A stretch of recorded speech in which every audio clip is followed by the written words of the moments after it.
En ce moment, pendant que vous regardez ceci, une petite poignée de personnes contrôle plus de richesses que des nations entières. D'Elon Musk, le premier billionnaire de l'histoire, à Larry Ellison, qui a gagné plus de 100 milliards de dollars en un seul jour, à Jensen Huang, qui est passé du nettoyage des toilettes à devenir l'une des personnes les plus riches du monde. Voici les personnes les plus riches du monde. En commençant par Elon Musk. Il n'y avait vraiment qu'un seul nom qui pouvait occuper la première place en 2026, et ce nom est Elon Musk. Il est actuellement la personne la plus riche du monde et la première à atteindre le statut de billionnaire avec une valeur nette fluctuant autour de 900 milliards à plus de 1,1 trillion de dollars en milieu 2026. Sa fortune dépasse tellement les deuxièmes personnes les plus riches qu'à ses valorisations maximales. Il a été décrit comme plus riche que les 46% les plus pauvres de la population mondiale réunie. Un homme plus riche que près de la moitié du monde réuni.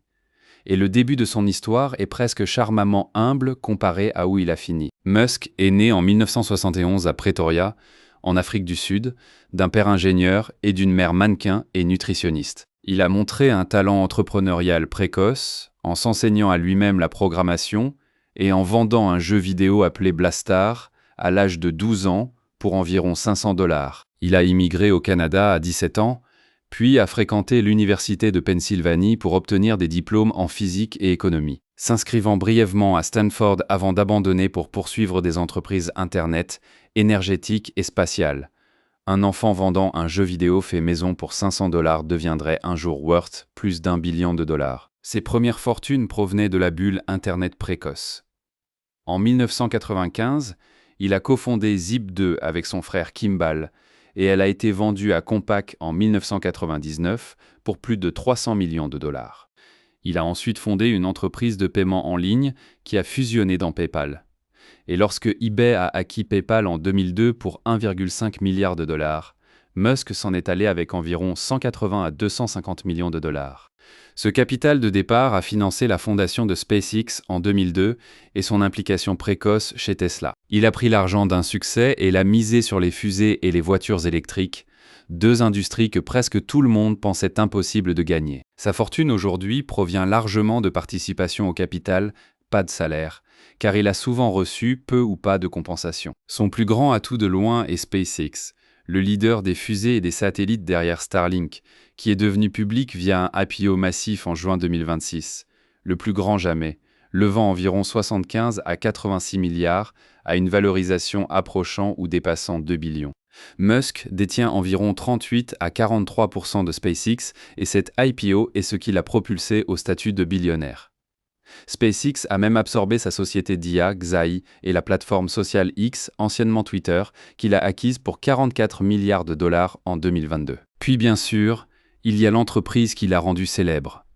Musk s'est joint à Tesla en tant qu'investisseur en 2004 et est PDG depuis 2008, possédant environ 11 à 13% plus des options. Tesla a généré des gains de richesse massifs avant 2026 grâce aux véhicules électriques, à la technologie de conduite autonome, à l'énergie et au projet de robotique Optimus. Bien que SpaceX domine maintenant sa fortune, il détient également des participations dans Neuralink, sa société d'implants cérébraux, et The Boring Company, son entreprise de tunnelage. La route n'a jamais été facile. L'historique de la richesse de Musk montre une volatilité extrême d'environ 28 milliards de dollars en 2020 à des pics et des creux sauvages liés au stock Tesla, dépassant 800 milliards au début 2026, puis dépassant 1 billion après l'IPO de SpaceX. Il a même risqué la quasi-faillite en 2008. Les critiques pointent sa richesse sur papier en actions non vendues, ses stratégies fiscales comme emprunter contre le stock et l'énorme risque de concentration dans ses participations. Au-delà des affaires, il a 14 enfants, réside à Austin, au Texas, poursuit un objectif de rendre l'humanité multiplanétaire avec des rêves de Mars et a assumé un rôle politique de premier plan après l'élection de 2024. D'un enfant de 12 ans codant un jeu vidéo en Afrique du Sud au premier billionnaire de l'histoire humaine. Quoi qu'on en pense, Elon Musk est seul au sommet de la richesse mondiale. Il est sans question notre numéro 1. Larry Page. Et maintenant, nous arrivons à l'autre moitié du partenariat qui a construit la machine d'information la plus puissante de l'histoire humaine. Si Sergey Brin était un moteur de Google, Larry Page était l'autre. Et en fait, Il est souvent crédité d'être celui derrière la percée fondamentale qui a tout rendu possible. En milieu 2026, les estimations placent sa valeur nette autour de 276 à 334 milliards de dollars, le classant régulièrement comme la deuxième personne la plus riche de toute la planète derrière un seul homme. Il a même dépassé 300 milliards en 2026 au milieu des rallyes boursiers d'Alphabet alimentés par l'IA. Page est né Lawrence Edward Page le 26 mars 1973 à Lansing, au Michigan, et il a pratiquement grandi à l'intérieur d'un ordinateur.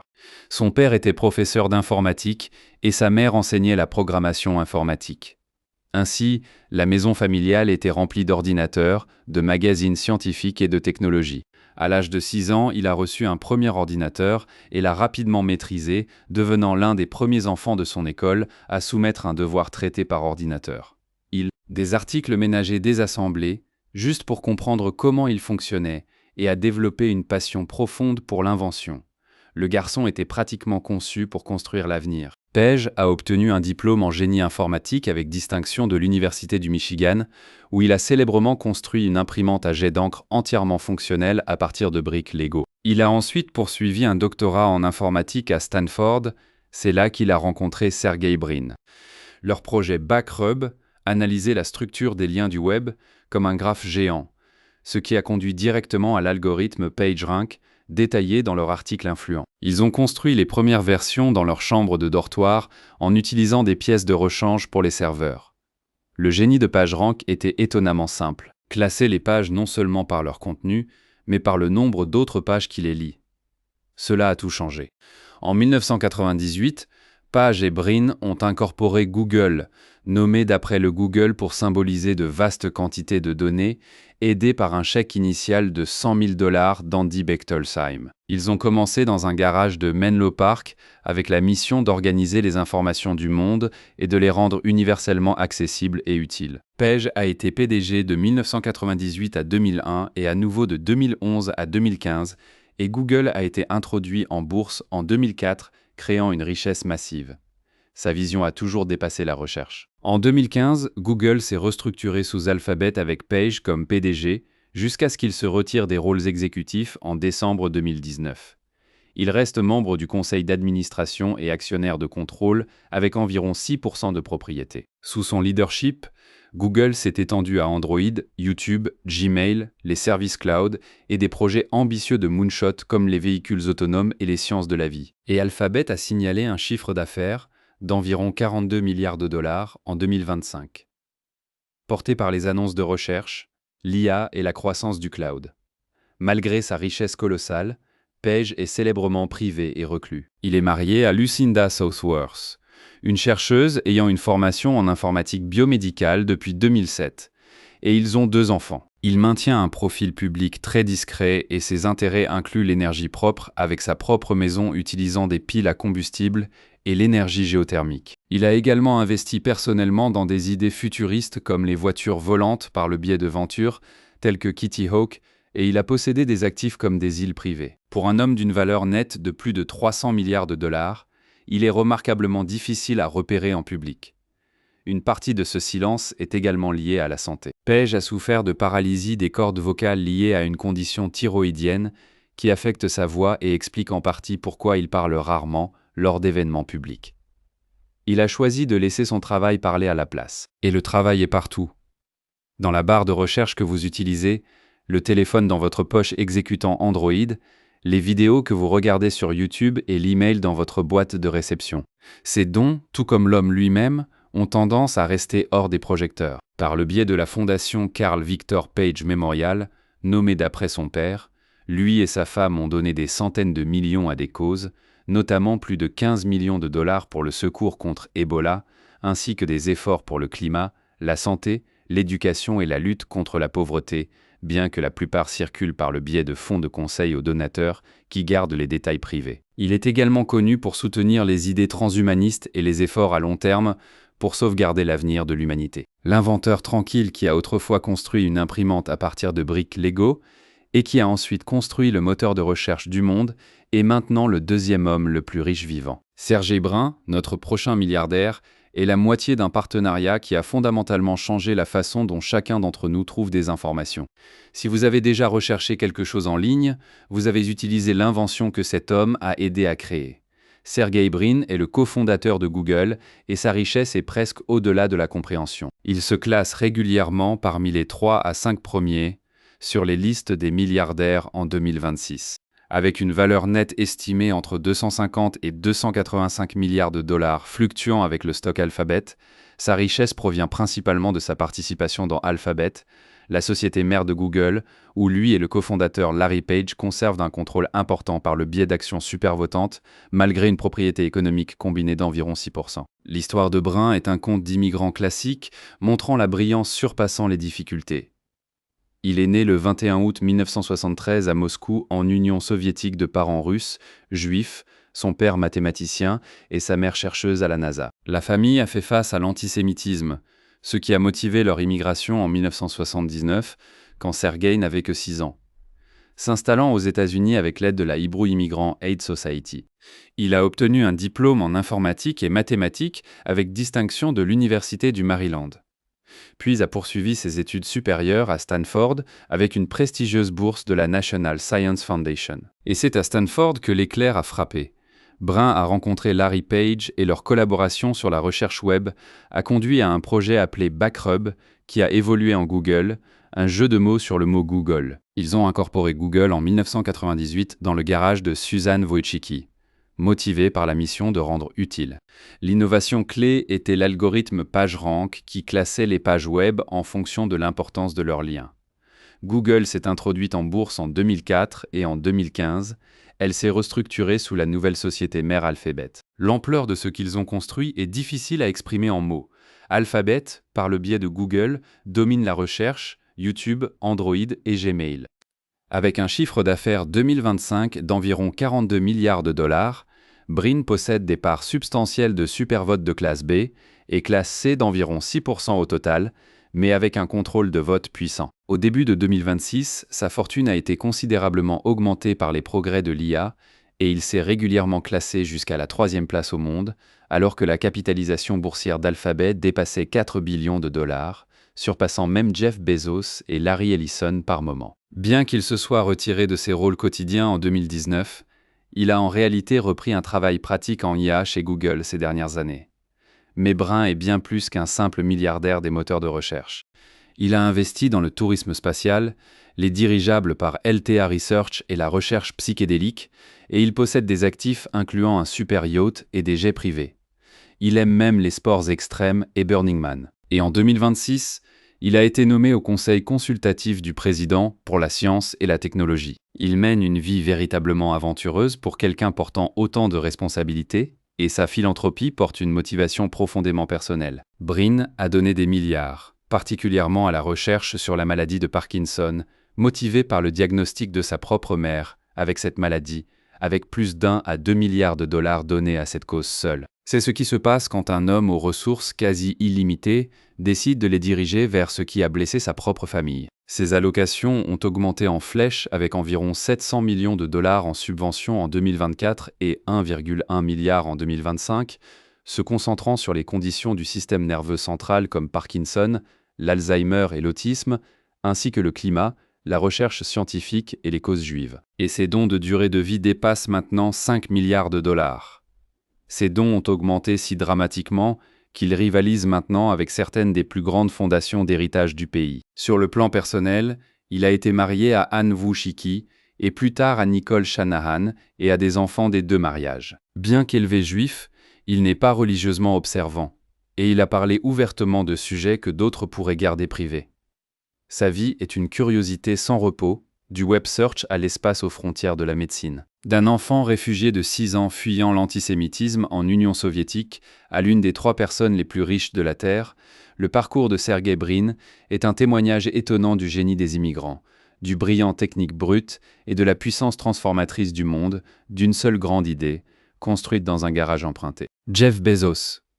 Maintenant, nous arrivons à un nom devenu presque synonyme du monde moderne lui-même. Chaque paquet à votre porte et chaque application alimentée par le cloud que vous utilisez retrace d'une manière ou d'une autre l'empire que cet homme a construit. Jeff Bezos a commencé par une librairie en ligne et a fini par remodeler la façon dont la planète entière magasine. Fin juin 2026, sa valeur nette se situe autour de 243 à 277 milliards de dollars, le plaçant régulièrement dans le top 5 des personnes les plus riches au monde. Sa fortune est principalement liée à une participation d'environ 8 à 9% dans Amazon, sa société spatiale Blue Origin et d'autres entreprises. Bezos est né Jeffrey Preston Jorgensen le 12 janvier 1964 à Albuquerque, Nouveau-Mexique, et a eu un départ modeste. Sa mère avait seulement 17 ans à sa naissance. Et après qu'elle se soit remariée avec un ingénieur immigrant cubain nommé Mike Bezos qui l'a adopté, la famille a déménagé à Houston et plus tard à Miami. C'était un étudiant brillant, diplômé valédictorien et titulaire d'un diplôme de l'université de Princeton en 1986 en génie électrique et informatique. Et dès son plus jeune âge, il était fasciné par la colonisation spatiale. Le bond qui a créé Amazon est l'un des plus audacieux de l'histoire des affaires. Après Princeton, Bezos a grimpé jusqu'à vice-président senior chez la firme DeShaw à l'âge de 30 ans. Mais en 1994, apercevant que l'utilisation du web explosait à un taux rapporté de 2300% par an, il a quitté son emploi confortable pour fonder une librairie en ligne. Lui et sa future ex-épouse Mackenzie ont conduit à travers le pays jusqu'à Seattle, commençant l'entreprise dans un garage, et l'ont nommée Amazon d'après le fleuve. Elle a été lancée en 1995. Il a abandonné la sécurité de Wall Street pour vendre des livres hors d'un garage. Le pari a payé au-delà des rêves les plus sauvages de quiconque. Amazon s'est introduite en bourse en 1997 et a survécu à la bulle Internet par l'efficacité impitoyable et la diversification constante, s'étendant des livres à la musique, la vidéo et les biens généraux. Puis, en lançant des jeux révolutionnaires comme le Kindle en 2007 et Amazon Web Services, qui est devenu une centrale électrique de profit.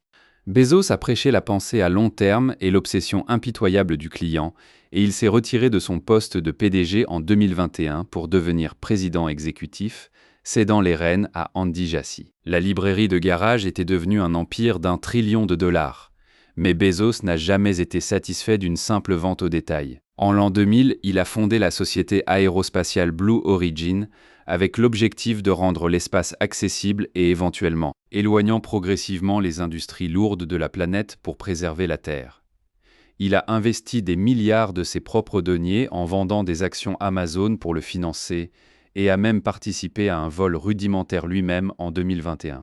Il a également acquis le Washington Post en 2013 pour 250 millions de dollars, revitalisé le journal tout en suscitant des débats sur l'indépendance éditoriale. Sa vie personnelle et ses dons ont attiré autant d'attention. Bezos a épousé Mackenzie Scott en 1993 et ils ont eu 4 enfants avant de divorcer à l'amiable en 2019, Mackenzie recevant environ 4% des actions Amazon, tandis qu'il a conservé le contrôle de vote sur la majorité. En 2025, il a épousé Lauren Sanchez lors d'une cérémonie à Venise. Il réside maintenant à Miami et possède des actifs notables incluant le méga yacht Kourou. L'entrepreneur du garage vit désormais une vie de luxe pratiquement inimaginable. Pourtant, il se décrit toujours comme un constructeur de cœur. En matière de philanthropie, il a lancé le fonds journalier de 2 milliards de dollars en 2018 pour le sans-abri et les maternelles, et le fonds Bezos pour la Terre en 2020, s'engageant 10 milliards pour le climat et la nature. Bien que les critiques notent qu'en milieu 2026, seulement environ 2,44 milliards de dollars ont été accordés, les dépenses accusant du retard par rapport aux objectifs 2030. Il a fait face à des critiques constantes concernant le rythme de ses dons par rapport à sa richesse colossale et aux impacts environnementaux et sociaux d'Amazon. Pourtant, il a déclaré qu'il prévoyait de donner la majorité de sa richesse au cours de sa vie. Et son histoire reste un arc remarquable d'entrepreneuriat visionnaire. Pensez à l'ensemble du parcours. Un garçon dont la mère n'avait que 17 ans à sa naissance. Adopté par un immigrant cubain, un cadre financier qui a abandonné une carrière confortable pour vendre des livres dans un garage parce qu'il ne pouvait pas cesser de penser à la croissance explosive d'Internet. Et puis l'homme qui a transformé cette librairie En un empire d'1 billion de dollars qui touche presque tous les coins de la vie moderne, tout en finançant des fusées et en remodelant un journal légendaire. Jeff Bezos a transformé une idée simple en l'une des plus grandes fortunes que le monde ait jamais vues.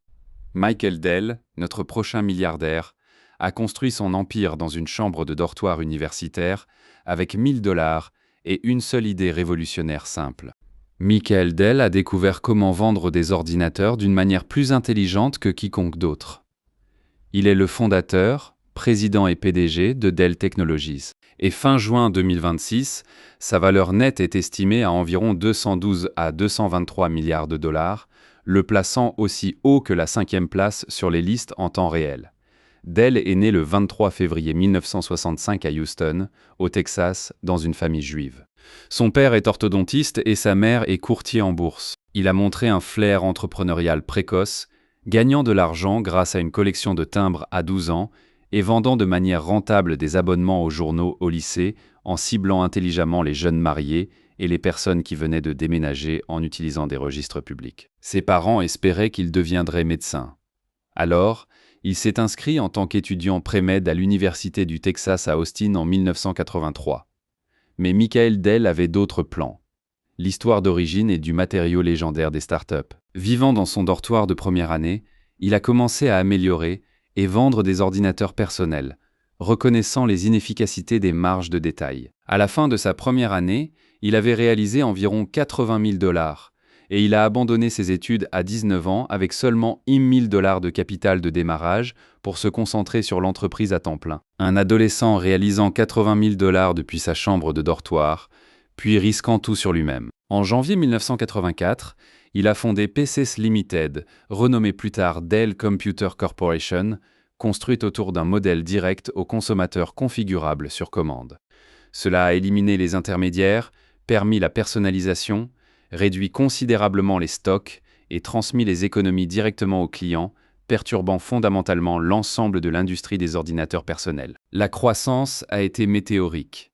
L'entreprise est devenue publique en 1988 et en 1992, à seulement 27 ans, Dell est devenu le plus jeune PDG à diriger une entreprise Fortune 500. Au début des années 2000, son entreprise était le plus grand fabricant de PC au monde.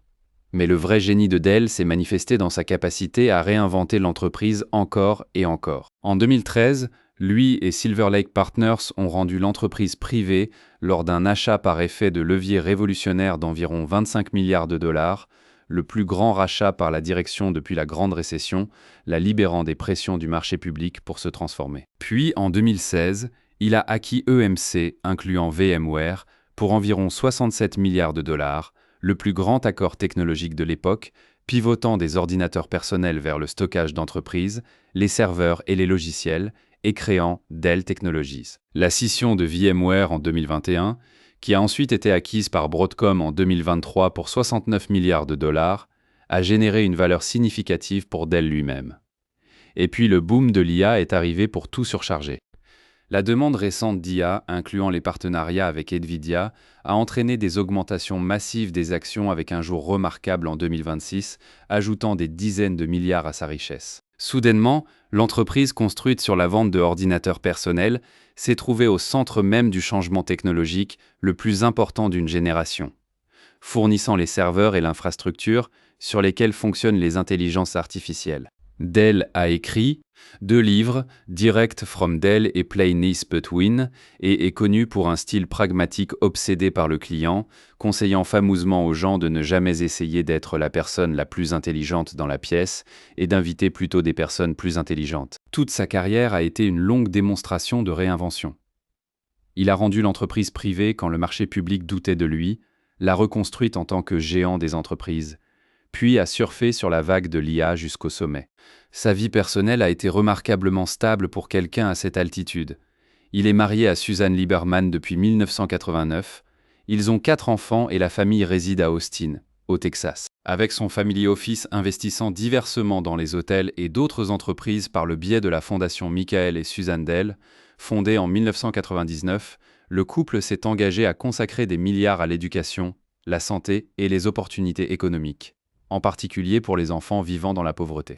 Avec des dons au cours de la vie dépassant 8 à 10 milliards de dollars, y compris un don de 2026 d'environ 750 millions de dollars à UT Austin pour un campus médical et de recherche. D'une chambre de dortoir universitaire avec 1000 dollars et une seule idée intelligente à l'une des personnes les plus riches de la planète entière, Michael Dell est la preuve vivante qu'une simple intuition exécutée sans relâche et réinventée encore et encore peut tout changer absolument. Larry Ellison, notre prochain milliardaire, est l'un des personnages les plus exubérants et dramatiques de tous les affaires. Un homme qui a acheté une île hawaïenne entière, a participé à la Coupe América et a brièvement été la personne la plus riche de la planète en un seul jour. Larry Ellison est une force de la nature. Il a constitué sa fortune principalement par sa participation d'environ 40% dans Oracle Corporation, le géant des logiciels d'entreprise qu'il a cofondé. Et fin juin 2026, les estimations placent sa valeur nette autour de 190 à 22 milliards de dollars. Ellison est né le 17 août 1944 à New York, et sa jeunesse a été marquée par de véritables difficultés. Né d'une mère adolescente célibataire, il a été adopté à 9 mois par la tante et l'oncle de sa mère.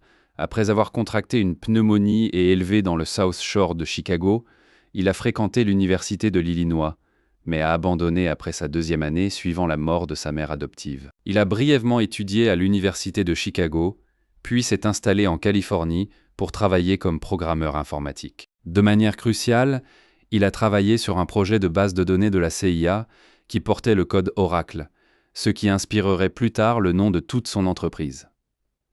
La fondation d'Oracle est une leçon de conviction. En 1977, à l'âge de 32 ans, Ellison a cofondé la société qui est devenue Oracle avec Bob Miner et Ed Oates en utilisant seulement 2000 dollars de fonds personnels, environ 1200 dollars du sien. Inspirés par l'article sur les bases de données relationnelles d'Edgar Code, ils ont construit le premier système de gestion de bases de données relationnelles commercialement viable. Dans un geste marketing astucieux, ils ont lancé la version 2 d'Oracle en 1979 en sautant complètement la version 1 et la société est devenue publique en 1986. Le chemin n'a pas toujours été facile. Oracle a fait face à une crise de quasi-faillite en 1990 en raison de pratiques de vente agressives qui ont conduit à des revenus surévalués et à des réductions d'effectifs. Mais Ellison a restructuré, se concentrer sur l'innovation des produits et a propulsé l'entreprise vers la domination des bases de données. Il a exercé les fonctions de PDG pendant un incroyable 37 ans, jusqu'en 2014. Puis, il est devenu président exécutif et CTO, poursuivant les acquisitions agressives comme Sun Microsystems et PeopleSoft, et s'étendant dans l'informatique en nuage et l'infrastructure IA. Et c'est ce pivot vers l'IA et le cloud qui a suralimenté sa richesse récente. Oracle a signalé 57,4 milliards de revenus pour l'année se terminant le 31 mai 2025. Ensuite est venu l'un des moments de richesse les plus dramatiques de l'histoire moderne. En septembre 2025, la flambée des actions d'Oracle a ajouté un record d'environ 101 milliards à sa fortune en un seul jour, le rendant brièvement la personne la plus riche de la planète à environ 393 à 400 milliards de dollars, 100 milliards en un seul jour. C'est plus que ce que la plupart des gens sur cette même liste valent au total. Et le style de vie correspond à l'homme. Ellison possède 98% de l'île hawaïenne de Lanai, qu'il a acheté environ 2012 pour quelque part entre 300 et 600 millions de dollars et qu'il a développé avec des stations balnéaires. Lisez cela à nouveau. Il possède une île hawaïenne entière, pas une maison dessus, l'île elle-même. Son portefeuille immobilier est évalué près de 2 milliards de dollars avec des propriétés à Malibu, Woodside, en Floride et à Londres. Et il est un marin passionné avec une implication dans la Coupe América, un pilote et propriétaire de super yachts légendaires. Son appétit pour la vie est aussi énorme que son compte bancaire. Il s'est également engagé profondément dans le monde du divertissement. En 2025, sa fiducie familiale a soutenu la fusion de Paramount Skydance avec son fils David, dirigeant les opérations, et il détient une participation importante dans la société médiatique combinée. Le nom Ellison s'étend désormais des bases de données à Hollywood jusqu'à l'infrastructure même d'Internet. Sa vie personnelle est tout aussi mouvementée. Il a été marié 6 fois et a plusieurs enfants dont les producteurs de cinéma David qui dirigent Skydance et Megan of Annapurna Pictures. Et malgré un style brutal sans pitié, Il a signé le Giving Pledge en 2010, s'engageant à donner 95% de sa richesse avec un accent majeur sur l'Ellison Institute of Technology d'Oxford, ciblant le cancer, les maladies infectieuses, la faim, le climat et l'IA. D'un garçon adopté à Chicago qui a abandonné ses études 2 fois à un homme qui possède une île et a brièvement détenu le titre de personne la plus riche de la Terre. À 81 ans, Larry Ellison navigue toujours, vole toujours et joue toujours pour gagner. Mark Zuckerberg, notre prochain milliardaire, a réalisé quelque chose que presque personne d'autre ici n'a fait. Il est devenu l'une des personnes les plus riches de l'histoire de l'humanité avant même d'être assez vieux pour louer une voiture sans frais. Mark Zuckerberg est le cofondateur, président et PDG de Meta Platforms, anciennement Facebook. Et depuis fin juin 2026, il se classe parmi les 7 personnes les plus riches au monde, avec des estimations autour de 189 à 196 milliards, provenant principalement de sa participation d'environ 13% dans Meta. Zuckerberg est né le 14 mai 1984 à White Plains, New York, et a grandi dans un foyer juif réformé à Dobbs Ferry avec 3 sœurs. Son père était dentiste et sa mère psychiatre. Il était un prodige de la programmation dès le début. Vers l'âge de 11 ans, il a créé ZuckNet, un système de messagerie pour la maison de sa famille et le cabinet dentaire de son père. Et au lycée, il a construit un outil de recommandation musicale précoce basé sur l'IA appelé Synapse Media Player. Le gamin écrivait des logiciels que les grandes entreprises voulaient avant même de pouvoir conduire. Puis vint Harvard et l'histoire. En 2004, tout en étudiant à Harvard, il a lancé Facebook. Initialement réservé aux étudiants universitaires avec des colocataires incluant Eduardo Saverin, Dustin Moskovitz et Chris Hughes, il s'est développé rapidement et il a abandonné ses études pour se concentrer sur l'entreprise en se déplaçant à Palo Alto, en Californie. Les premiers jours n'ont pas été sans conflit. Il a fait face à des poursuites des jumeaux Winklevoss et de Divya Narendra pour vol d'idées présumées, qui ont finalement été réglées avec des actions et de l'argent, ainsi que des différends avec le cofondateur Saverin. Ce qui s'est passé ensuite a été simplement explosif. Facebook a connu une croissance extraordinaire, atteignant 1 million d'utilisateurs en fin 2004, 500 millions en 2010 et plus de 1 milliard en 2012. L'entreprise est devenue publique en 2012 dans ce qui était alors le plus grand IPO technologique avec Zuckerberg, maintenant intelligemment le contrôle de vote majoritaire par le biais d'actions à double classe. Et puis, il a fait les acquisitions qui ont transformé un site web en empire. Il a acheté Instagram en 2012 pour 1 milliard de dollars et WhatsApp en 2014. Et en 2021, il a rebaptisé l'ensemble de l'entreprise Meta pour souligner les ambitions du métavers et de l'IA. Bien que le cœur reste sa famille d'applications servant des milliards d'utilisateurs quotidiens. L'échelle financière de Meta aujourd'hui est impressionnante.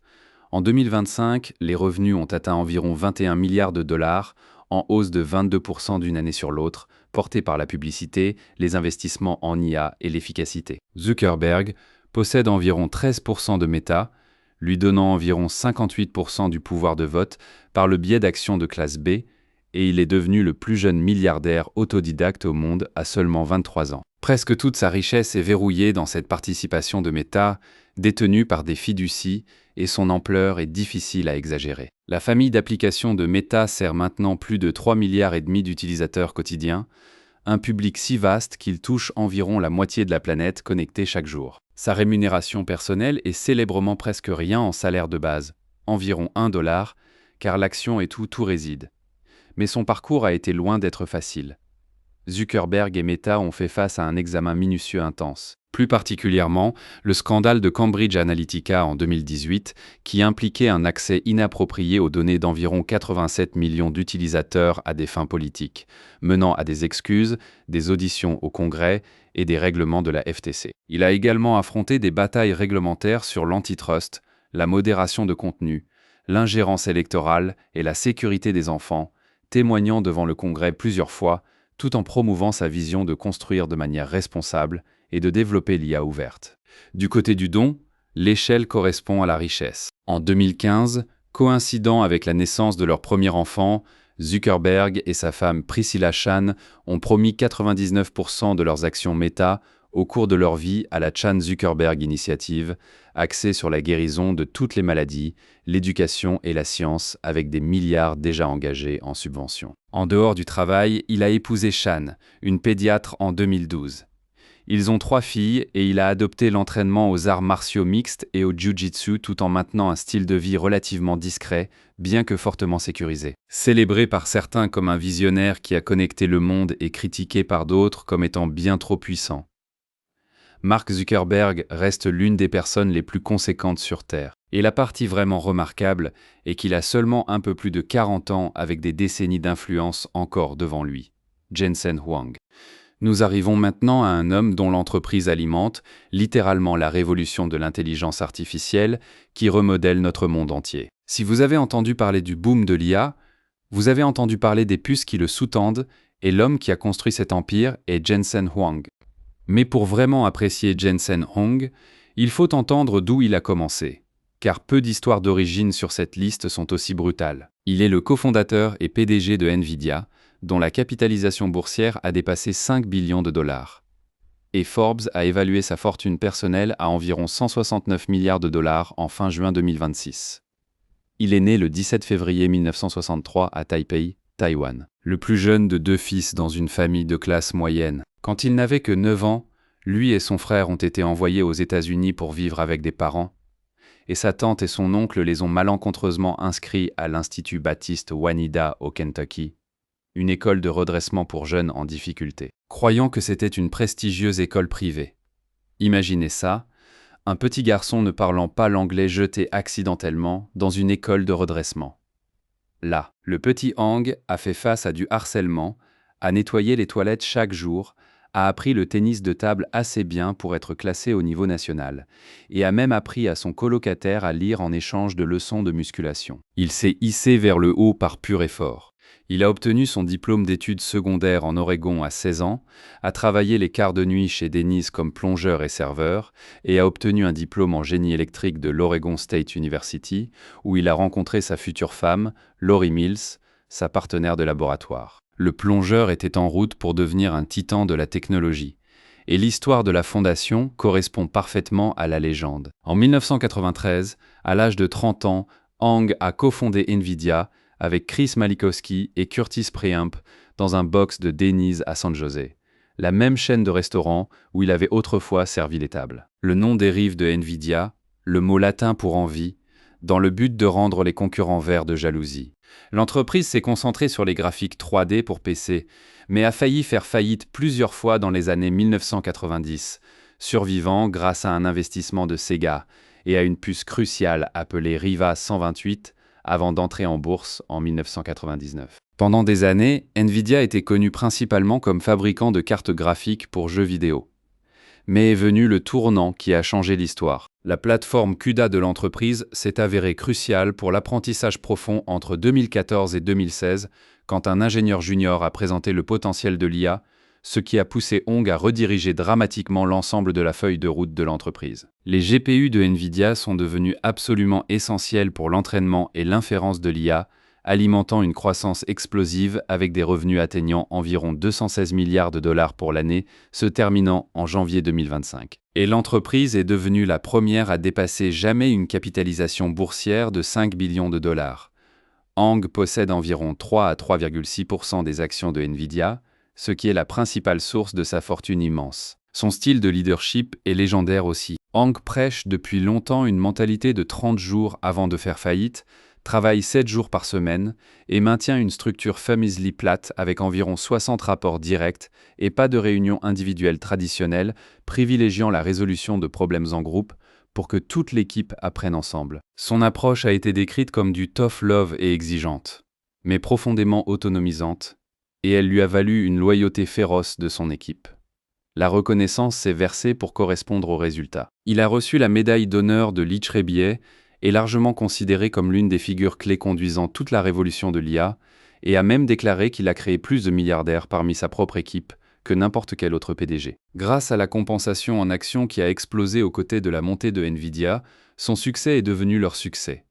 Sur le plan personnel, il garde les choses ancrées. Hang a épousé Lori Mills en 1985. Ils ont 2 enfants et la famille garde un profil relativement bas avec Hang, étant un citoyen américano-taïwanais et cousin de la PDG d'AMD Lisa Su. Par le biais de la fondation Jensen et Lori Wong, lui et sa femme ont donné des centaines de millions pour l'éducation, les initiatives en santé mentale et les programmes de diversité en IA. D'un enfant d'école de redressement mal placé nettoyant les toilettes et servant les tables chez Denise à l'homme dont les puces alimentent littéralement l'ère de l'intelligence artificielle, le parcours de Jensen Huang, de la difficulté immigrée à la tête de l'entreprise la plus précieuse du monde, pourrait bien être l'histoire la plus inspirante de toute cette liste. Bernard Arnault, notre prochain milliardaire, a construit sa fortune colossale sur quelque chose de bien plus glamoureux que la technologie ou la finance. Le désir, la beauté, le statut, le rêve du luxe lui-même. Bernard Arnault est l'homme qui a transformé les sacs à main, le champagne et la haute couture en l'une des plus grandes fortunes de la planète. Il est le président et PDG de LVMH Moet Hennessy Louis Vuitton, le conglomérat de biens de luxe le plus important au monde. Et en fin juin 2026, Forbes énumère la fortune de sa famille autour de 150 à 166 milliards de dollars. Arnault est né le 5 mars 1949 à Roubaix, France, dans une famille dévotement catholique avec des racines industrielles. Son père possédant une entreprise de génie civil et de construction. Sa mère avait une fascination pour Dior qui a silencieusement planté la graine pour son avenir. Il a obtenu son diplôme de l'élite de l'école polytechnique en 1971 avec un diplôme en génie et a rejoint l'entreprise familiale, la réorientant vers l'immobilier et développant ses premières compétences en négociation commerciale. Arnault n'a jamais été satisfait de la construction. Il avait des vues sur quelque chose de bien plus grand. Son moment décisif est arrivé en 1984 avec une décision si audacieuse qu'elle lui a valu un surnom redoutable. En utilisant des fonds familiaux d'environ 15 millions de dollars plus un financement externe, il a acquis le conglomérat défaillant Boussac Saint Frères qui possédait Christian Dior pour une somme symbolique. Il a ensuite mérité le surnom de Terminator en réduisant impitoyablement les coûts, en licenciant environ 9000 travailleurs et en vendant les actifs non essentiels tout en revitalisant Dior. C'était froid, calculé et brillant. Cet unique accord a jeté les bases de tout ce qui a suivi. Vint alors le coup de maître. Entre 1987 et 1989, Arnault a orchestré la fusion entre Louis Vuitton et Moet Hennessy, puis a pris le contrôle de LVMH par des achats d'actions agressifs au milieu de rivalités internes, évinçant les cadres clés pour devenir président et PDG en 1989. À partir de là, sa stratégie a été impitoyable. Il s'est concentré sur les marques prestigieuses ayant un héritage et de l'exclusivité, décentralisant les opérations tout en appliquant une discipline financière stricte. Et il s'est lancé dans une décennie d'acquisitions. Il a acquis Céline, Guerlain, Loewe, Sephora, Fendi et plus encore. Puis a conclu d'énormes accords incluant Bulgari en 2011 et l'acquisition historique de Tiffany & Company en 2021 pour environ 15,8 milliards de dollars. Le résultat est un empire du luxe sans équivalent au monde. LVMH englobe maintenant environ 75 marques dans la mode, les bijoux, les montres, les parfums et les vins et spiritueux, avec un chiffre d'affaires 2024 atteignant environ 84,7 milliards, et c'est devenu la plus grande entreprise par capitalisation boursière de toute la zone euro. La philosophie commerciale d'Arnault s'inspire de figures comme Warren Buffett pour la valeur à long terme et Steve Jobs pour l'innovation et l'exclusivité. Il est célèbre pour être très impliqué, connu pour ses visites de magasins et la protection de l'autonomie de chaque marque. Et voici l'une des parties les plus fascinantes de son histoire, le drame de la succession. Arnault a 5 enfants, tous intégrés à LVMH, alimentant des narratifs de style succession. Delphine dirige Christian Dior. Antoine gère les communications et l'image. Alexandre occupe des postes chez Moet Hennessy et Tiffany. Frédéric dirige la division des montres et Geneviève travaille sur les montres Louis Vuitton. C'est une véritable dynastie de la vie réelle, avec chaque enfant soigneusement préparé pour l'empire. La famille contrôle environ 48 à 50% de LVMH par le biais de structures de participation avec des règles de gouvernance et des périodes de verrouillage s'étendant jusqu'à environ 2022. Conçues pour garder les enfants unis et prévenir les querelles internes pendant des décennies à venir. Arnault a même construit un modèle de présidence tournante dans la participation familiale pour souligner l'unité et la préparation. Bien sûr, une fortune de cette taille attire les critiques. Arnault a été qualifié de loup en cachemire pour ses reprises impitoyables et ses réductions de coûts, et a fait face à un contre-coup concernant une candidature à la nationalité belge en 2012 qui a déclenché des accusations d'évasion fiscale qu'il a ultérieurement retirées en guise de geste envers la France. Il y a aussi des préoccupations concernant son influence médiatique, puisque LVMH a acquis des publications commerciales françaises et les critiques continuent sur la domination du marché, mais il y a aussi un autre côté chez lui. Il a été un important mécène des arts, contribuant significativement à la restauration de Notre-Dame et à la construction de la frappante fondation Franck Gehry Louis Vuitton. Et il détient des honneurs, incluant la Grande Croix de la Légion d'honneur. Quoi que vous pensiez de ces méthodes, le résultat est indéniable. Bernard Arnault a pris le luxe français et en a fait l'envie du monde entier, transformant l'artisanat et l'exclusivité en l'une des plus grandes fortunes jamais constituées. Warren Buffett. Nous arrivons maintenant à peut-être le nom le plus aimé et respecté de cette liste entière. Un homme qui s'est enrichi, non pas en inventant des gadgets ou en construisant des fusées, mais simplement en étant plus intelligent et plus patient que presque tout le monde pendant plus de 70 ans. On l'appelle l'oracle d'Omaha et son nom est Warren Buffett. Depuis fin juin 2026, sa valeur nette est estimée à environ 147 à 149 milliards, le plaçant autour de 9e ou 10e dans le classement mondial des milliardaires. Ce qui distingue Buffett de presque tout le monde ici, c'est la source pure de sa richesse.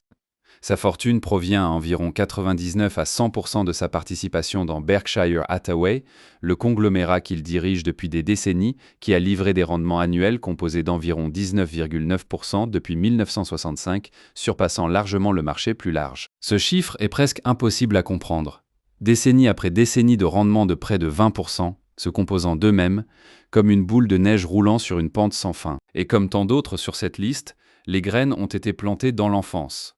Buffett est né le 30 août 1930 à Omaha, au Nebraska, ce qui le rend âgé de 95 ans en 2026. Fils d'un courtier en bourse et d'un membre du Congrès américain, il a montré son talent entrepreneurial, choque-manteau, vendant du chewing-gum, des magazines et du Coca-Cola de porte en porte, livrant des journaux et achetant même une entreprise de flipper en tant qu'adolescent. Il a acheté ses premières actions à l'âge de 11 ans et a déclaré sa première déclaration fiscale à 13 ans. La plupart des enfants de cet âge font du vélo. Qu'est-ce ? Buffett déclarait ses impôts sur ses investissements. Sa véritable éducation est venue plus tard, et elle a façonné tout. Il a obtenu un master en économie de Columbia Business School en 1951, où il a étudié sous Benjamin Graham, le père de l'investissement de valeur, un mentorat qui a profondément façonné toute son approche. Puis est venu le mouvement qui a construit l'empire.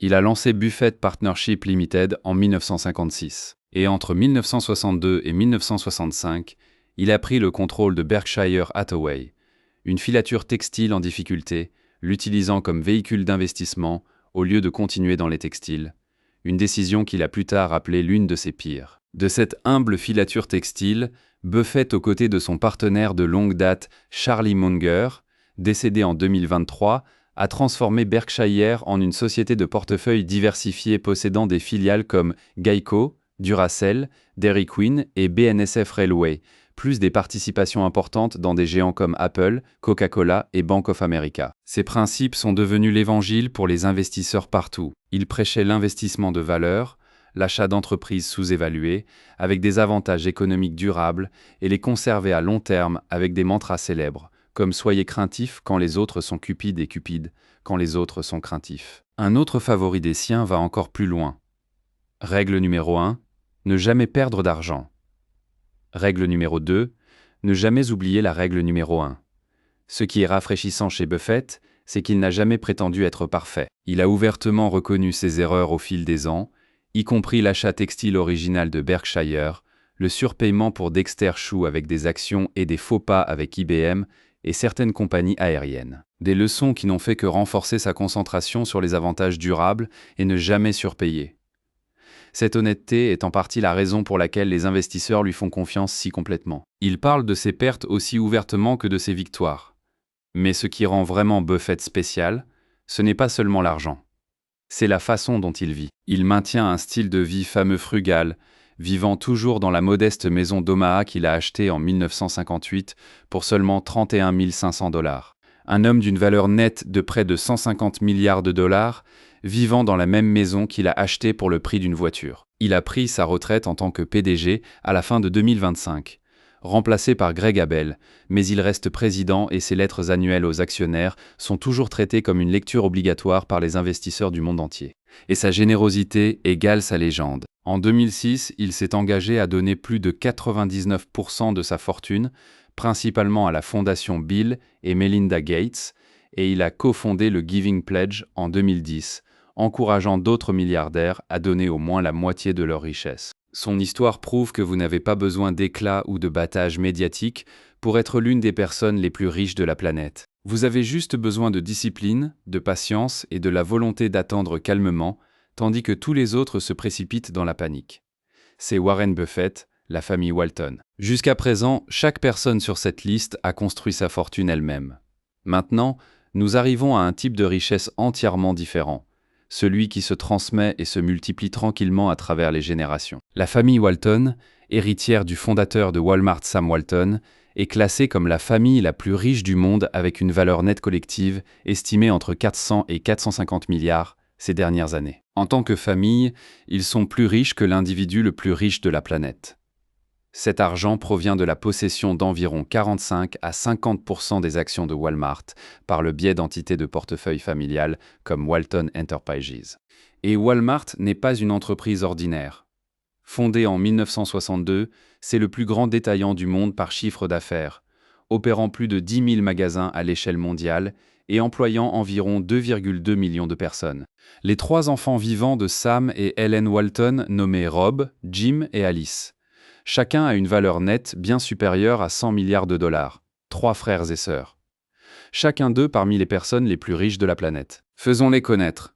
D'abord, il y a Rob Walton, le fils aîné et ancien président de Walmart de 1992 à 2015, dont la valeur nette a oscillé autour de 110 à 145 milliards de dollars, selon la source. Il a obtenu un diplôme en droit de Columbia et a pratiqué le droit avant de rejoindre Walmart en 1978, devenant finalement président après la mort de son père en 1992 et supervisant la transformation de l'entreprise en géant du commerce de détail mondial. Et il a un passe-temps voyant pour une famille si discrète. En 2022, Rob est devenu propriétaire principal de l'équipe NFL des Denver Broncos, achetée pour une somme record d'environ 4,65 milliards de dollars par le biais du Walton Penner Group. Puis il y a Jim Walton, le plus jeune fils dont la valeur nette se situe de manière similaire dans la fourchette de 110 à 140 milliards de dollars. Jim a emprunté une voie plus pratique avec les banques, construisant et dirigeant Harvest Bank Group, une banque contrôlée par la famille avec des actifs autour de 26 à 27 milliards de dollars, opérant dans plusieurs États. Il a également dirigé Walton Enterprises, le bureau familial, et siégé au conseil d'administration de Walmart avant de céder son siège à son fils Stuart. C'est le financier tranquille de la famille, axé sur les banques communautaires stables, plutôt que sur la lumière du commerce de détail. Et puis il y a Alice Walton, la seule fille, souvent la femme la plus riche du monde entier, avec des estimations de valeur nette autour de 100 à 130 milliards. Alice a emprunté une route complètement différente de celle de ses frères. Au lieu de salle de réunion d'entreprise, elle a versé sa passion dans les arts, la culture et la philanthropie. Collectionneuse d'art dévouée depuis l'enfance. Quand elle a commencé avec une estampe de Picasso, elle a fondé le Crystal Bridges Museum of American Art à Bentonville, qui a ouvert en 2011 avec entrée gratuite. Elle a également lancé le Whole Health Institute et la Alice L. Walton School of Medicine, qui ont ouvert vers 2025. Elle a transformé des milliards hérités en musées et médecine. Ensemble, les frères et sœurs soutiennent la Walton Family Foundation, établie en 1987, qui accorde des centaines de millions annuellement pour l'éducation, la conservation de l'environnement et le développement dans leur région d'origine du nord-ouest de l'Arkansas, avec des membres de la famille élargie, comme le petit-fils Lucas Walton, qui aide maintenant à gérer la fortune par le biais de fiducie familiale. C'est une machine soigneusement conçue pour transmettre et protéger une quantité d'argent presque inimaginable au cours des décennies. Mais la richesse de la famille n'a jamais été sans controverse. Walmart a attiré des critiques constantes pour ses pratiques de travail, notamment les bas salaires et avantages pour de nombreux travailleurs. Une position anti-ONU, un taux de roulement élevé et le fait que certains employés dépendent de l'aide publique alors que la fortune de la famille augmente. Le même modèle à bas coût et à haut volume qui a rendu les achats moins chers pour des centaines de millions de clients attire aussi de vives critiques pour la façon dont il traite les gens qui remplissent les rayons et gèrent les caisses. Pourtant, à travers tout cela, les Walton restent remarquablement discrets et enracinés en Arkansas. Malgré leur influence mondiale vertigineuse, ils possèdent simplement une part géante du plus grand détaillant sur Terre. Et cette part augmente tranquillement année après année. La leur est l'histoire de comment l'idée simple d'un homme est devenue une fortune si énorme qu'elle emploie maintenant plus de 2 millions de personnes et finance des musées, des banques, des équipes sportives et des écoles de médecine. Et la partie la plus folle, elle continue de croître à chaque coup à une caisse Walmart. Quelque part dans le monde en ce moment, Carlos Slim, pendant une longue période de l'histoire récente, l'homme le plus riche de toute la planète n'était pas américain et n'était pas du tout dans la technologie. C'était un homme d'affaires mexicain qui a construit son empire sur les lignes téléphoniques et les achats opportunistes patients. Carlos Slim Helú est une légende en Amérique latine et il reste une figure majeure de la richesse mondiale. Fin juin 2026, Forbes estime que sa fortune et celle de sa famille à environ 124,3 milliards, le classant environ 14e à 16e mondial. Slim est né le 28 janvier 1940 à Mexico avec des parents d'origine libanaise qui étaient des chrétiens maronites et avaient immigré au Mexique. Et son éducation financière a commencé de manière absurde tôt. Son père était un marchand prospère qui mettait l'accent sur l'alphabétisation financière, enseignant au jeune Carlos à tenir des registres détaillés et à analyser des relevés. À l'âge de 11 ans, Slim a investi dans une obligation d'épargne d'État, et à 12 ans, il avait acheté des actions dans une banque mexicaine, un enfant de 12 ans achetant des actions bancaires. Cela vous dit le type d'esprit auquel nous avons affaire. Il a poursuivi ses études en génie civil à l'Université autonome nationale du Mexique, où il a également enseigné l'algèbre et la programmation linéaire. Sa stratégie tout au long de sa carrière peut être résumée en une phrase « acheter quand les autres ont peur ». Slim a commencé comme trader en bourse dans les années 1960 et a formé la base du Grupo Caro dans les années 1980, acquérant des actifs sous-évalués pendant la crise économique mexicaine, y compris le brutal ralentissement de 1982 dans la construction, l'exploitation minière, la vente au détail et la fabrication. Alors que tout le monde panique et vend, Slim achète calmement. Et cette approche l'a mené à l'accord qui définirait sa vie. En 1990, il a dirigé un consortium aux côtés de France Télécom et de Southwestern Bell pour acquérir Telmex, le monopole des lignes terrestres privatisées du Mexique. Cela est devenu la base de sa fortune.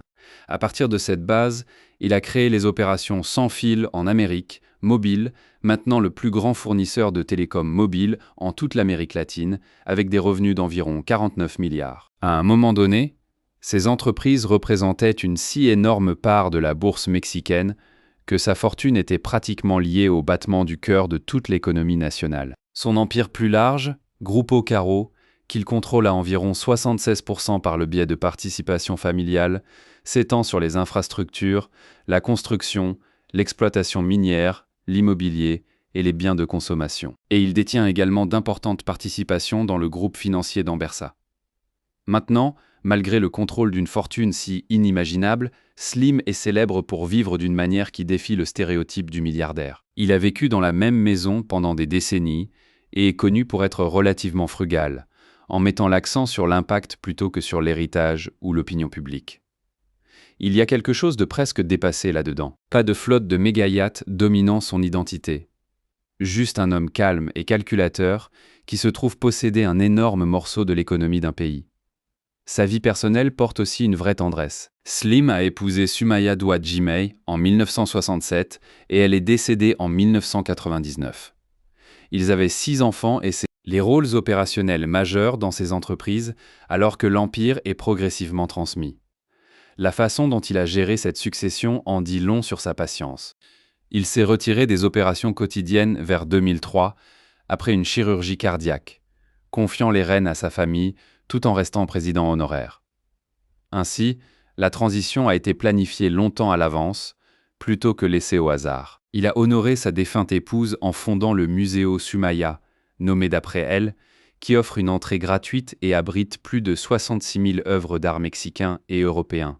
C'est frappant. Un milliardaire qui a construit un musée public gratuit comme monument à la femme qu'il aimait. Sa philanthropie s'écoule par la Fondation Carlos Slim et la Fondation Telmex, se concentrant sur l'éducation, la santé, la nutrition, le sport et l'aide aux catastrophes au Mexique et en Amérique latine, y compris d'énormes dons pour les écoles, les instituts de santé et l'aide post-tremblement de terre. Les critiques ont longtemps souligné le pouvoir de type monopole qu'il détient dans les télécommunications mexicaines, arguant que sa domination a limité la concurrence et maintenu les prix élevés pour les consommateurs ordinaires. Mais les partisans soulignent la création massive d'emplois, les investissements versés dans le pays et la portée philanthropique qui touche des millions de vies. Quoi qu'il en soit, Carlos Slim a construit l'une des fortunes les plus durables sur Terre. Non pas grâce à une seule invention spectaculaire, mais grâce à des décennies d'achats patients et courageux, alors que tout le monde d'autre fuyait. Gautam Adani. Nous quittons maintenant le monde de la finance américaine discrète et nous voyageons en Inde vers un homme dont la fortune a suivi l'un des montagnes russes les plus sauvages que vous ayez jamais vues.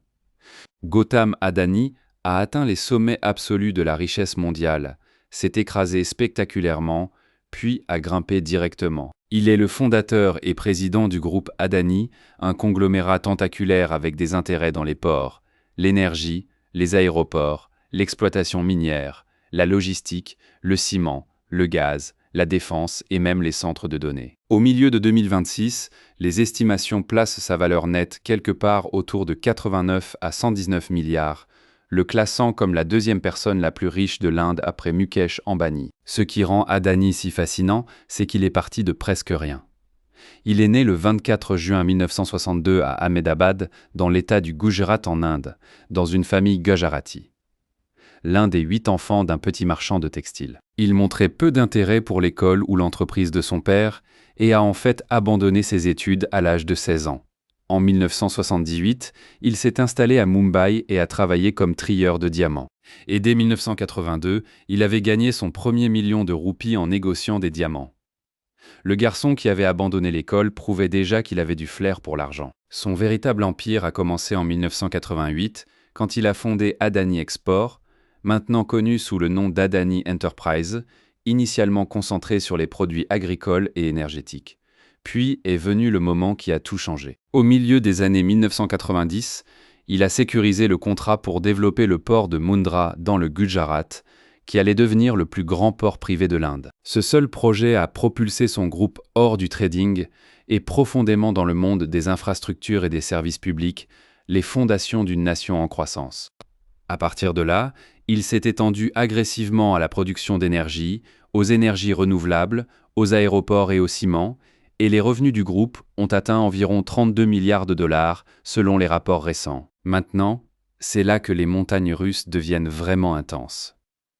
La richesse d'Adani a été incroyablement volatile car elle suit la performance des actions de ses sociétés cotées de autour de 10 milliards en 2020. Elle a bondi à des pics supérieurs à 150 milliards en 2022, le rendant brièvement l'homme le plus riche d'Asie et la 3e personne la plus riche du monde il volait. Et puis est venu le crash. En janvier 2023, Hindenburg Research a publié un rapport accusant le groupe de manipulation d'actions, de fraude comptable et de dettes dangereusement élevées accumulées au cours des décennies. Le résultat a été brutal. Le rapport a déclenché une vente massive qui a temporairement effacé bien plus de 100 milliards de dollars de valeur marchande.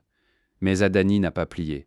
Le groupe a nié les accusations, les appelant malveillantes, et une attaque calculée contre l'Inde et d'ici 2025, les régulateurs indiens, y compris SEBI, avaient largement innocenté le groupe des principales accusations de manipulation, et Hindenburg lui-même a fermé par la suite. Il y a aussi un acte d'accusation américain de 2024 alléguant plus de 250 millions de dollars en pots de vin pour sécuriser les contrats énergétiques indiens que le groupe a niés. Bien que d'ici 2026, les rapports indiquaient que le ministère américain de la Justice envisageait de rejeter les accusations. Malgré tout cela, les stocks se sont fortement redressés, et sa fortune aussi. Ces controverses ne s'arrêtent pas aux finances. Adani entretient des liens étroits avec le Premier ministre Narendra Modi et le BHP remontant à leur jour du Gujarat, ce qui a conduit à des allégations persistantes de copinage, les critiques pointant du doigt des politiques favorables, des allocations de terres et un soutien réglementaire pour ces entreprises. Les partisans ripostent que quelqu'un doit construire les ports et les réseaux électriques dont un pays de plus d'1 milliard d'habitants a désespérément besoin. Il y a aussi un côté humain chez lui qui est véritablement dramatique. Adani a survécu à un enlèvement en 1998 qui a été résolu sans rançon, et il a également survécu aux attaques terroristes de Mumbai en 2008, alors qu'il se trouvait à l'hôtel Taj Mahal Palace. C'est un homme qui a affronté le danger plus d'une fois au sens le plus littéral. Il est marié à Priti Adani, une dentiste qui préside la fondation Adani, et la philanthropie de la famille est profonde avec un engagement en 2022 d'environ 7,5 milliards de dollars pour des causes sociales. L'un des plus importants de l'Inde, en mettant l'accent sur l'éducation, la santé et le développement rural. L'aimez-le ou remettez-le en question. L'histoire de Gautam Adani est celle d'une ténacité sans relâche, d'une ambition énorme et d'un refus catégorique de rester au sol, peu importe à quel point il se fait frapper. Thomas Peterff, notre prochain milliardaire, a construit quelque chose que presque personne d'autre ne pouvait même imaginer à l'époque. Thomas Peterff est probablement le nom le moins célèbre de cette liste entière, et c'est exactement comme il l'aime. Pourtant, à partir du milieu de 2026, sa fortune fluctue entre environ 80 milliards et plus de 108 milliards, Bloomberg le plaçant autour de 106 milliards. Il est un géant silencieux, un homme qui s'est enrichi incroyablement en enseignant aux ordinateurs à trader plus rapidement que les humains ne pourraient jamais le faire. Peter Fee est un milliardaire américain d'origine hongroise, fondateur et président d'Interactive Brokers, et un véritable pionnier du trading électronique et automatisé. Sa richesse est très largement liée à sa participation de contrôle dans Interactive Brokers, souvent cité comme un contrôle effectif quelque part dans la fourchette de 70 à 90% selon différents dépôts. La maison de courtage qu'il a créée est connue mondialement pour les échanges à bas coût, les plateformes sophistiquées et le volume quotidien massif, et il s'avère que des bénéfices énormes. Mais pour vraiment apprécier cet homme, vous devez comprendre d'où il vient car peu de fortunes sur cette liste sont nées de débuts plus difficiles. Peter Fee est né le 30 septembre 1944 à Budapest lors d'un raid aérien soviétique au milieu de la Seconde Guerre mondiale, littéralement dans un sous-sol d'hôpital. Il a grandi sous le régime communiste. Après que l'arrière-plan aristocratique terrien de sa famille ait été largement dépouillé, la vie a été définie par les difficultés et la rareté. Et même enfant, il se débrouillait déjà, vendant des morceaux de gomme Juicy-Fruit découpés à un prix majoré et traînant une lourde baignoire de ferraille avec des amis pour gagner un peu d'argent. Cet instinct de trouver un avantage ne l'a jamais quitté. Il a immigré aux États-Unis en 1965, à l'âge de 21 ans, avec presque pas d'argent, seulement environ 100 $ de son père et aucune connaissance réelle de l'anglais. Imaginez arriver dans un tout nouveau pays, incapable de parler la langue avec 100 $ à votre nom. Il a commencé comme dessinateur architectural sur des projets routiers, puis s'est auto-enseigné la programmation informatique sur une machine de bureau précoce, automatisant rapidement les calculs qui prenaient autrefois beaucoup plus de temps à la main. Cette obsession pratique de l'efficacité allait définir toute sa carrière. Son grand moment est venu à Wall Street. En 1977, il a acheté un siège à l'American Stock Exchange pour environ 36 000 $ et est devenu un teneur de marché d'options. Et c'est là que son génie s'est vraiment montré. Il a développé des modèles mathématiques et des outils d'automatisation précoce, y compris des ordinateurs portables au début des années 1980, pour fixer les prix et négocier beaucoup plus efficacement que les traders humains qui criaient autour de lui. Son entreprise, Timber Hill, s'est transformé en un grand teneur de marché d'options. Puis en 1993, il a fondé Interactive Brokers, s'appuyant sur ses opérations antérieures et mettant l'accent sur le trading électronique, l'accès mondial et les coûts rock bottom pour les investisseurs sérieux. La société est devenue publique en 2007 et Peter Fee a démissionné de son poste de PDG en 2019. Bien qu'il reste président à ce jour, sa philosophie a toujours été la même idée simple. Automatisez tout ce que vous pouvez. Il voyait l'entreprise comme une collection de processus n'attendant que d'être optimisés, et il optimisait sans relâche. La richesse qui en a résulté est stupéfiante, et de même ce qu'il en fait. Peter Fee est un grand propriétaire terrien, possédant plus de 560 000 acres, principalement des terres de forêt dans la région de Big Bend en Floride. ce qui en fait l'une des plus grandes propriétés privées contiguës de tout l'État. Il vit à Palm Beach, en Floride, près de Mar-a-Lago, avec des maisons supplémentaires à Aspen, au Colorado. Un partisan vocal des marchés libres et un critique acéré du socialisme.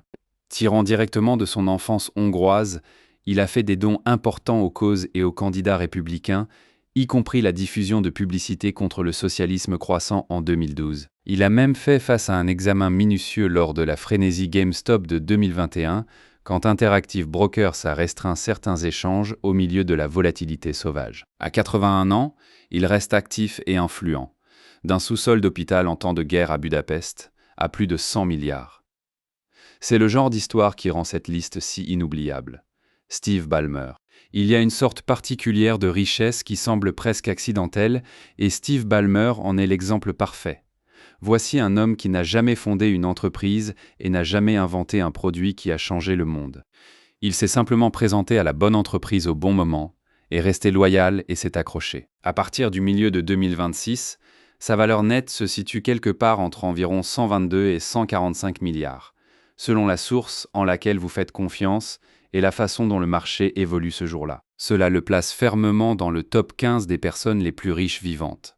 L'histoire d'où provient tout cet argent est presque magnifiquement simple. Ballmer reste le plus grand actionnaire individuel de Microsoft, détenant environ 4% de l'entreprise, ce qui représente quelque chose comme 333 millions d'actions restantes de ses débuts. Et voici la partie qui vous fait vraiment vous arrêter et réfléchir.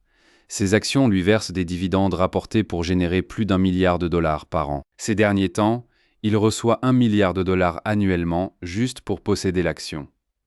Il a choisi de ne pas vendre la plupart de ses avoirs après sa retraite. Et cette décision unique lui a permis de devenir parfois encore plus riche que Bill Gates lui-même.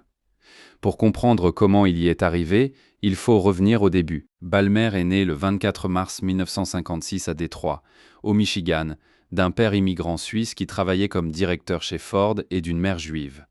Il était intelligent dès le départ. Il a obtenu son diplôme comme major de promotion et a obtenu un diplôme en mathématiques appliquées et économie, obtenant Magna Cum Laude de Harvard en 1977. Et voici le détail qui vous dit tout sur son avenir. À Harvard, il habitait dans le couloir d'un jeune Bill Gates et il a en fait surpassé Gates dans une compétition de mathématiques.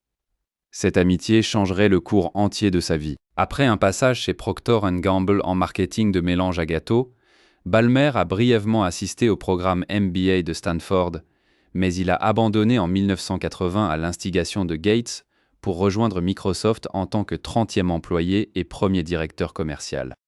Pensez à cela. Il a abandonné un diplôme d'études commerciales prestigieux pour devenir l'employé numéro 30 dans une minuscule entreprise de logiciels. Il a commencé avec un salaire de 50 000 $ plus une part de profit qui a été ensuite convertie en une participation en actions d'environ 8%, partiellement financée par Gates lui-même. Cette propriété s'est diluée au fil des années, mais s'est largement maintenue et est devenue la base de toute sa fortune.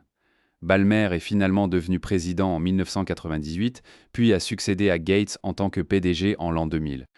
Ces 14 années à la tête de l'entreprise ont été mitigées. Pour être honnête, sous sa direction, Microsoft a triplé ses revenus, doublé ses bénéfices et s'est développé fortement dans les logiciels d'entreprise, Windows Server et Xbox, tout en réalisant l'acquisition de Skype pour 8,5 milliards de dollars. Mais les critiques ne lui ont jamais laissé oublier les ratés. L'entreprise a pris du retard en mobile, en recherche, en tablette et en lecteur de musique, rattrapant constamment Apple et Google, et l'action a largement stationné pendant sa direction. Il a pris sa retraite au début de 2014, et presque comme si l'univers le taquinait, les actions de Microsoft ont monté en flèche par la suite sous son successeur. Mais Ballmer était loin d'avoir terminé. Cette même année, il a acheté les Clippers de Los Angeles de la NBA pour un record de 2 milliards de dollars, se consacrant à l'équipe avec la même énergie tonitruante qui a rendu ses présentations Microsoft légendaires. Il a investi environ 2 milliards de dollars supplémentaires dans le dôme de l'arène Intuitive ultramoderne. Et la franchise qu'il a achetée pour 2 milliards vaut maintenant environ 7,5 milliards de dollars. Pas un mauvais retour. Loin des projecteurs, Ballmer et sa femme Connie Snyder, qu'il a épousée en 1990, ont cofondé le Ballmer Group en 2015, se concentrant sur la mobilité économique des enfants et des familles dans les communautés américaines mal desservies. Et ils auraient donné plus de 6,5 milliards de dollars au total. Voilà Steve Ballmer, un homme qui a misé sur un ami, a tenu ses actions avec une discipline de fer et a transformé la simple loyauté en l'une des grandes fortunes de la Terre. Et il termine notre compte à rebours des 15 personnes les plus riches de la planète. Et voilà, les 15 personnes les plus riches de toute la planète en 2026. Voici donc une question à laquelle vous pouvez réfléchir. À votre avis, qui sera à la première place dans quelques années? Elon Musk conservera-t-il sa couronne? Ou la montée implacable de l'intelligence artificielle propulsera-t-elle quelqu'un comme Jensen Huang ou l'un des fondateurs de Google au sommet? Déposez votre prédiction dans les commentaires, car nous adorons vraiment les lire. Merci de votre attention. Si vous